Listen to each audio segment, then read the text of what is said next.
Bharatiya Janata party అంబం గ్రామంలో ఈ రోజు నుండి రేషన్ బియ్యం ఇవ్వడం జరుగుతుంది. ఇంతకుముందు నుండి కేంద్ర ప్రభుత్వం 2020 నుండి సన్న బియ్య కార్యక్రమం స్టార్ట్ చేసి ఉచితంగా రేషన్ ఇవ్వడానికి నరేంద్ర మోదీ అప్పటి నుండి ఉచిత రేషన్ బియ్యం పథకం ప్రారంభించారు. ఈరోజు కాంగ్రెస్ గవర్నమెంట్ ఏం చేస్తుందంటే రాష్ట్రంలో మేమే సన్న బియ్యం ఇస్తున్నామని ఇవాళ నుండి స్టార్ట్ చేసి వాళ్ళు గప్పలు చెప్తున్నారు. ఆ మాటలు అది జనాలు కొద్దిగా ఆలోచించి మనకు సన్న బియ్యం ఇచ్చేది నరేంద్ర మోదీ. మన గ్రామంలో గ్రామ పంచాయతీకి వచ్చే నిధులు కూడా సీసీ రోడ్లు కానీ, డ్రైనేజ్ వ్యవస్థ కానీ, వీధి దీపాలకు కానీ ఏ దానికైనా కూడా వాస్తవానికి నరేంద్ర మోదీ పథకం ద్వారానే మన గ్రామంలో అన్ని పథకాలు జరుగుతున్నాయి. ఇప్పటి వరకు రాష్ట్ర గవర్నమెంట్ రూపాయి కూడా మన గ్రామ పంచాయతీకి నిధులు ఇవ్వకపోవడం సిగ్గుచేటు.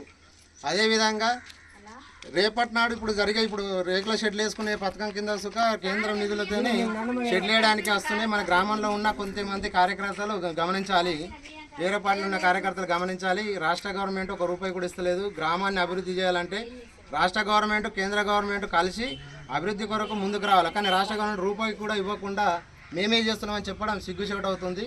అదేవిధంగా ఇక్కడ ఉన్న జనాలందరూ కూడా ఆలోచించాలి. రేషన్ బియ్యం ఇచ్చేది నరేంద్ర మోదీ గారే అని చెప్పేసి ప్రత్యేకించి ఫ్లెక్స్ పెట్టడం జరిగింది. ఎందుకు ఫ్లెక్స్ పెట్టడం జరిగిందంటే నిన్న రేషన్ బియ్యము సన్న బియ్యం చాలా అని చెప్పేసి కాంగ్రెస్ గవర్నమెంట్ చెప్తుంది, కానీ వాళ్ళు ఇస్తలేరు. నరేంద్ర మోడీ ఇస్తున్నాడు. 2020 నుండి సన్న బియ్యం ఉచితంగా ఇంకా 5 సంవత్సరాల సుఖ నరేంద్ర మోడీ ఉచితంగా ఇద్దామని ఆలోచనతో చెప్పేసి